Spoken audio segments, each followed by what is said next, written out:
आइए इस चैनल में आज हम देखेंगे अवतल दर्पण के लिए यू बी और एफ में संबंध। अब इसमें थोड़ा चित्र पहले से बना दिया है कि कोई दिक्कत ना हो। मान लीजिए ये हमें लिखना पड़ेगा, जो मैं बोल रहा हूँ ये आपको लिखना भी पड़ेगा।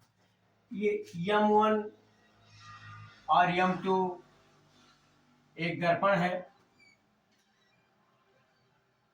F इसमें फोकस दूरी है और ये C वक्रता केंद्र है तथा दर्पण का जो बीचों बीच है ये बिंदु P जिसे ध्रुव कहते हैं। अब AB इस मुख्य अक्ष पर एक वस्तु AB रखी हुई है, A और B। A से एक किरण AM दर्पण पर सीधी आती है और दर्पण पर यम बिंदु पर टकराती है और टकराने के बाद अपने फोकस से होकर के वापस लौटती है तथा दूसरी किरण हम वक्रता केंद्र से गुजारते हैं, जो अपने ही मार्ग में वक्रता केंद्र से ये किरण गुजरेगी और अपने ही मार्ग में ये वापस चली जाती है और ये इधर आई थी जो इधर वापस हुई परावर्तित होकर। अब ये दोनों बिंदु ए डैश पर एक दूसरे को काटते हैं। ए से मुख्य अक्ष पर ये ए पर काटा, ये रेखा ए एम आई जो सीधे प्रतिबिंब बिंब से यानी वस्तु से दर्पण के बिंदु यम पर पड़ी और यहां से परावर्तित होकर के फोकस से होकर के गुजरी। जैसा कि परावर्तन का नियम हम पहले से भी जानते हैं कि मुख्य अक्ष के समांतर आने वाली किरणें परावर्तन के पश्चात अपने फोकस से होकर गुजरती हैं। दूसरी किरण वक्रता केंद्र से गुजारा गया, इसके लिए भी है कि वक्रता केंद्र से गुजरने वाली किरणें अपने ही मार्ग में वापस लौट जाती हैं। दोनों जब ये परावर्तित होकर के फोकस से गुजरी, ये अपने मार्ग में वक्रता केंद्र पर ही वापस हुई, दोनों ए डैश पर काटती हैं। अब ए डैश से मुख्य अक्ष पर एक लंब डाला गया जो ए बी, ये ए बी डैश एक लंब डाला गया जो वस्तु का प्रतिबिंब है। अब यही यम से हम एक लंब और मुख्य अक्ष पर हम डाल लेते हैं, हालांकि इसे मैं बाद में जरूरत पड़ेगी, लेकिन मान लो हम इस पर भी डाल लेते हैं यम और यम, ये एक लंब है। अब हम सभी की दूरियां जैसा कि हम जानते हैं कि वस्तु हम दर्पण के बाईं ओर रखते हैं और इसमें जो चिन्ह है, जो दूरियां हैं, चाहे वह प्रतिबिंब की हो, चाहे वह वस्तु की हो, चाहे वह फोकस दूरी हो, वक्रता त्रिज्या हो, सब हम चिन्ह परिपाटी जो कार्तीय तल है कोऑर्डिनेट ज्योमेट्री उसके अनुसार हम उसे निकालते हैं। उसके अनुसार हम देखेंगे तो इसमें सभी दूरियां लगभग ए बी एक वस्तु है जिसकी ध्रुव P से दूरी ए बी एक वस्तु है जिसकी ध्रुव P से दूरी की P से दूरी, ये दूरी चूंकि वस्तु की दूरी हम यू लिखते हैं इसलिए ये ऋण यू हो जाएगा। और इसी तरह से जो हमारा प्रतिबिंब है, इसी तरह से जहां हमारा प्रतिबिंब बनता है तो प्रतिबिंब की भी दूरी हम ध्रुव से ही नाप, जितनी भी दूरियां हैं सब हम ध्रुव से नापते हैं। इसलिए प्रतिबिंब ए डैश बी डैश की P से दूरी ये हो जाएगी -v। और फोकस दूरी भी हमारी ये हो जाएगी -f। फोकस दूरी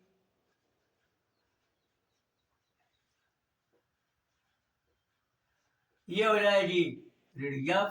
और हमारी वक्रता त्रिज्या जैसा कि हम जानते हैं कि वक्रता त्रिज्या फोकस दूरी का दूना होता है, तो ये हो जाएगा -2f। वक्रता त्रिज्या हमारी हो जाएगी 2f, फोकस का दूरी और गुणित तो ये हो गई वक्रता त्रिज्या हमारी। अब सभी दूरियां मैंने चिन्ह परिपाटी के अनुसार लिख लिया। अब आइए हम दो त्रिभुजों में तुलना करते हैं। त्रिभुज ABC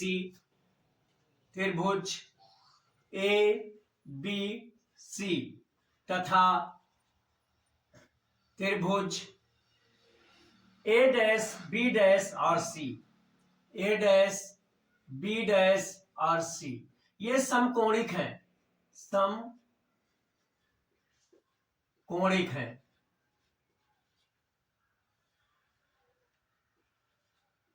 जब ये समकोणिक हैं तो इनमें हम देखते हैं संबंध ए बी बटा ए डैश बी डैश, और इसी तरह से हम बी सी लिखें या सी बी लिखें, बी सी बटा बी डैश सी, बी डैश सी, ये मेरा पहला समीकरण बन गया। अब इसी प्रकार हम दूसरे वाले त्रिभुज में देखेंगे, इसी प्रकार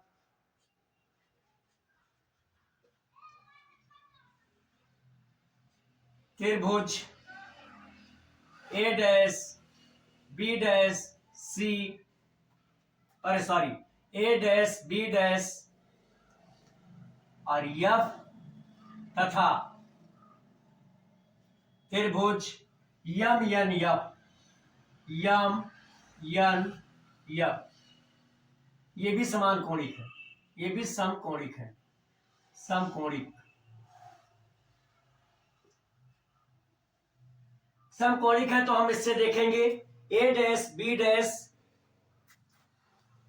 यम एन बटा A dash B dash, M N बटा A dash B dash equal to,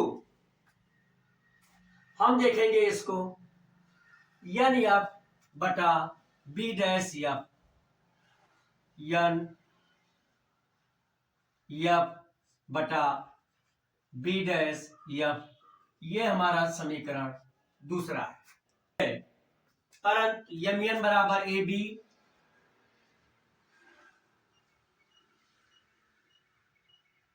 M N बराबर ए बी, अतः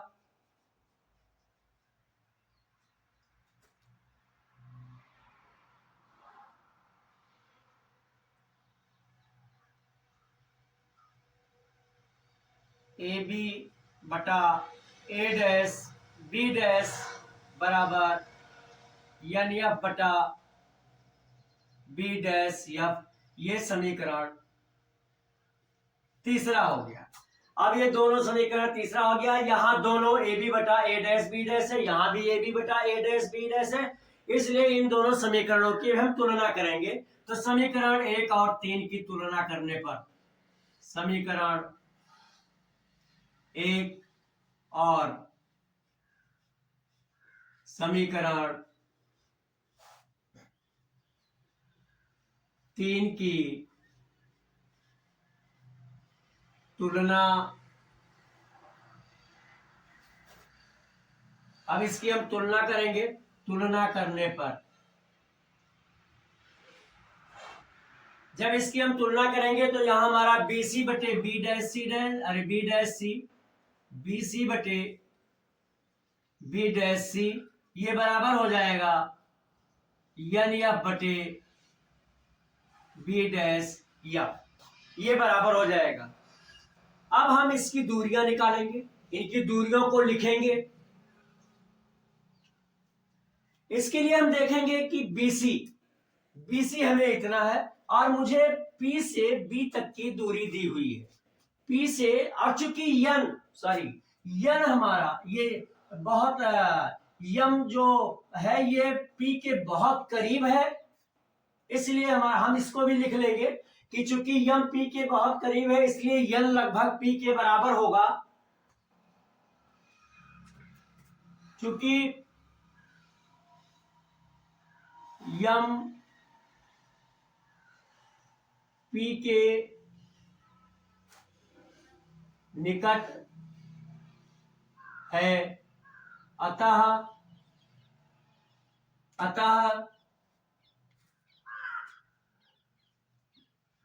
P बराबर यन लगभग ये बराबर हो जाएगा।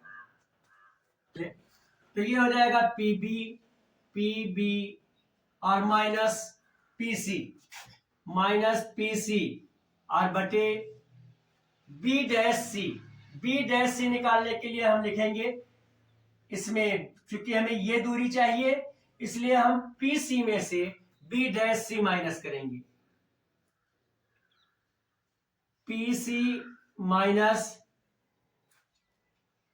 PB- और इक्वल टू NF के लिए हम लिखेंगे, NF के लिए ये चूंकि N P पर ही है इसलिए PF हो जाएगा NF की जगह, तो ये हो जाएगा PF और बटे B-F निकालने के लिए हम BF में से PB- में से PF निकाल देंगे।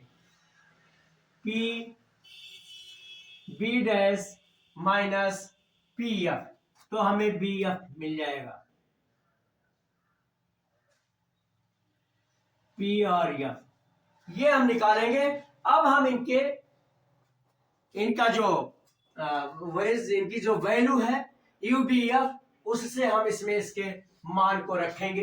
तो आइए कोशिश करते हैं कि इतने में ही आ जाए।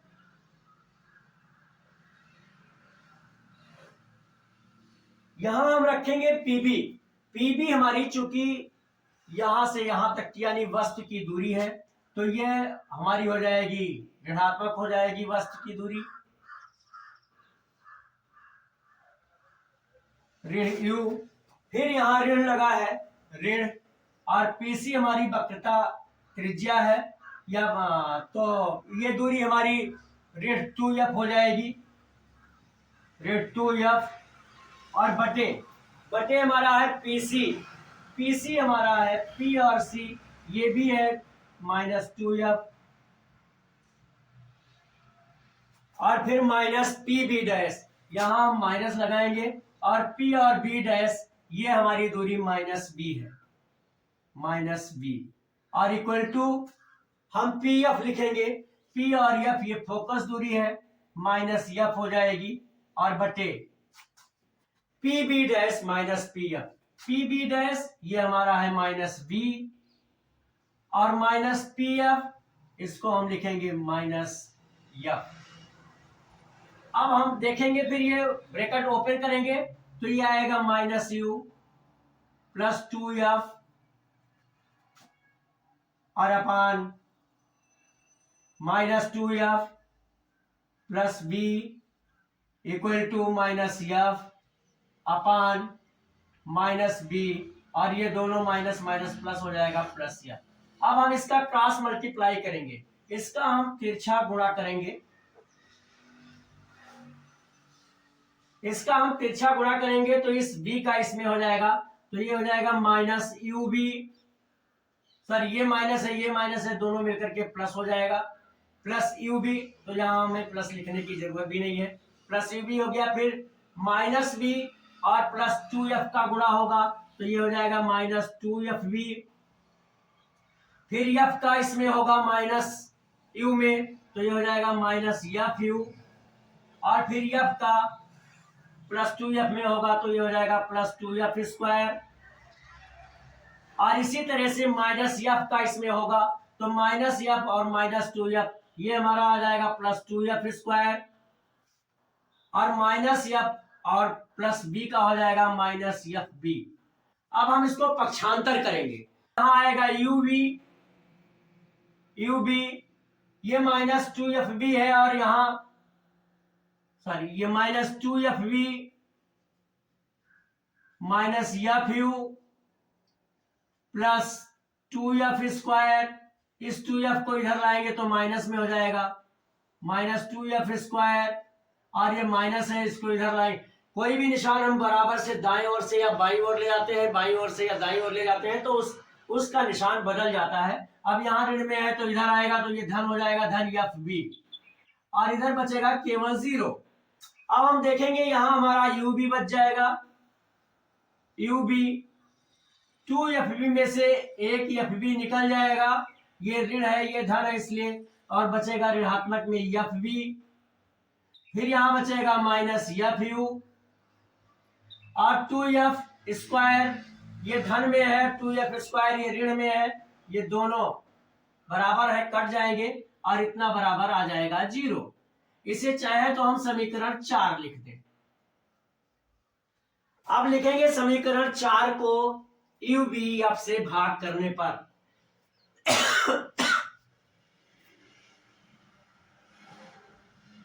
समीकरण 4 को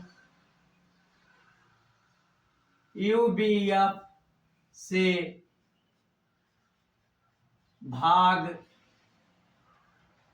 करने पर, अब जब हम यू बी एफ से भाग करेंगे तो ये यू बी बटा U B F, U B बटा U B F minus F B है, माइनस एफ बी बटा U B F minus F U है, माइनस एफ यू बटा यू बी एफ और इक्वल टू 0। यहाँ यू बी है ये कट जाएगा, यहाँ एफ और बी है ये कट जाएगा, यहाँ एफ और यू है ये कट जाएगा, तो यहाँ बचेगा 1 बटा एफ माइनस 1 बटा यू और माइनस 1 बटा वी इक्वल टू 0। या हम इसको इस तरह से भी लिख सकते हैं, या 1 बटा एफ बराबर, अब इन दोनों को हम बराबर के उधर लेकर चले जाएं, इनका निशान बदल जाएगा, धन हो जाएगा, ये हो जाएगा 1 बटा यू प्लस 1 बटा वी। या हमें जरूरत हो तो हम इसको इस तरह से भी लिख सकते हैं, या 1 बटा एफ बराबर 1 बटा वी धन 1 बटा यू, कोई अंतर नहीं आएगा। इस तरह से हमें यू बी एफ में अवतल दर्पण के लिए संबंध मिल गया। एक बार हम पुनः कोशिश करते हैं बताने की, जो कुछ चीजें ऊपर हमने नहीं लिखी हैं आपको लिखना पड़ेगा कि एक अवतल दर्पण M1 और M2 है, जिसमें बिंदु P उसका ध्रुव है, मध्य बिंदु दर्पण का मध्य बिंदु होता है जो ध्रुव होता है, यह फोकस दूरी है, C वक्रता केंद्र है और AB एक वस्तु जो मुख्य अक्ष पर रखी हुई है। A से एक किरण मुख्य अक्ष के समांतर दर्पण के बिंदु M पर जाकर के मिलती है और वहां से परावर्तित होकर के मुख्य फोकस से होकर गुजरती है। तथा दूसरी किरण A से हम वक्रता केंद्र से गुजारते हैं, जो अपने दर्पण पर पड़ने के पश्चात अपने ही मार्ग में वापस लौट जाती है।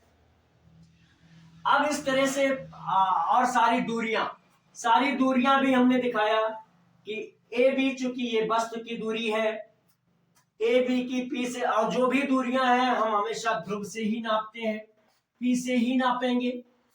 और चिन्ह परिपाटी जो कार्तीय तल हमने पढ़ा है 10 में, उसके अकॉर्डिंग देखते हैं, जो कोऑर्डिनेट प्लेन होता है उसके अकॉर्डिंग देखते हैं, उसके अनुसार देखते हैं, तो सारी दूरियां पी से नापी जाएंगी। इसलिए ये AB की दूरी है इस वस्तु की, ये P से यहाँ ऋण U, जो प्रतिबिंब बना उसकी दूरी ऋण V, जो फोकस दूरी है F वो ऋण F है, वक्रता त्रिज्या जो फोकस दूरी का दूना होता है ऋण 2F है। और इस तरह से फिर हमने देखा है कि त्रिभुज ABC तथा ABC ये समकोणिक है। इसमें हमने कंपेयर किया, तुलना किया, जैसा कि पीछे गणित में पढ़ चुके हैं।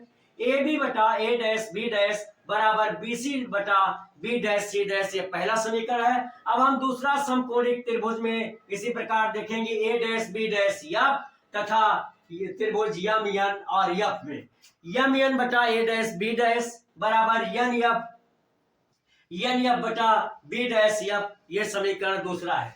चूंकि M और N A और B के बराबर है, इसलिए इसी समीकरण को हम दोबारा लिख लेंगे, M और N की जगह हम AB लिखेंगे, तो AB बटा A' B' बराबर NF बटा B' ये समीकरण तीसरा हो गया।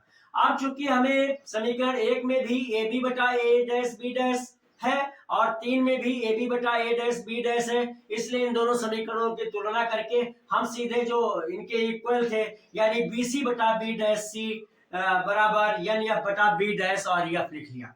अब इनकी दूरियां हम निकालेंगे, क्योंकि BC की दूरी मुझे पता नहीं है, इसलिए P और B में से अगर हम PC माइनस कर देंगे तो हमें BC की दूरी मिल जाएगी, जैसा कि यहाँ माइनस किया है। B' और सी की दूरी नहीं पता है, लेकिन पी सी की दूरी पता है और पी बी की पता है। इन दोनों को माइनस कर दिया गया है तो हमें बी डैश से मिल जाएगा। एन एफ की दूरी हमें पता है, क्योंकि एन पी पर ही माना गया है, इसलिए इसको हमें ये पता है, ऐसे ही लिख लिया। फिर हमें बी डैश एफ की दूरी चाहिए, तो हम पी बी की में से और पी एफ माइनस कर देंगे तो हमें बी एफ मिल जाएगा। इस तरह से माइनस किया गया। उसके बाद सारी वैल्यू पुट कर दी गई यहां से, जैसा कि ऊपर लिखा गया है। और उस तक पश्चात जो हमें समीकरण चौथा मिला, फोर्थ इक्वेशन, उसमें हम उस समीकरण में यू बी एफ से हमने भाग कर दिया। नीचे हमें मिला 1/f बराबर 1/u धन 1/v, या हम उसे 1/f बराबर 1/v धन 1/u लिख सकते हैं। पूरी कोशिश की है कि ये अवतल दर्पण के लिए ये सूत्र 1/f बराबर 1/u या प्लस 1/v या 1/f बराबर 1/v प्लस 1/u अगर निगमन करने के लिए आवे, स्थापित करने के लिए आवे तो आपको आ जाए, या यही लिखा हो कि अवतल दर्पण के लिए यूबीएफ में क्या संबंध है, तो भी हमें यही काम करना होगा। पूरी कोशिश की है कि आपको अच्छी तरह से समझ में आ जाए। ये बताने का तरीका अच्छा लगा हो, समझ में आया हो, तो मेरे वीडियो को प्लीज लाइक जरूर कर दें। और अब तक अगर चैनल को सब्सक्राइब ना किया हो तो निवेदन है उसके लिए भी कि चैनल को सब्सक्राइब कर दें। उम्मीद भी करता हूं कि शायद समझ में आया होगा। और अब तक मेरे साथ इस वीडियो में बने रहने के लिए आपको बहुत बहुत धन्यवाद।